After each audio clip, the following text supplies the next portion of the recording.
mga reservist ng Cordillera, karangalan naming maglingkod at mag-iisa.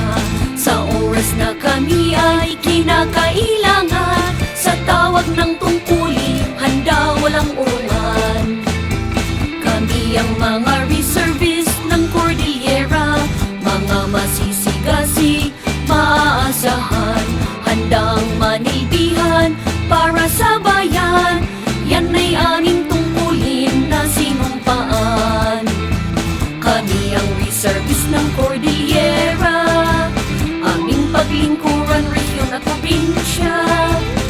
Kay sarap mabuhay sa lugar na payapa,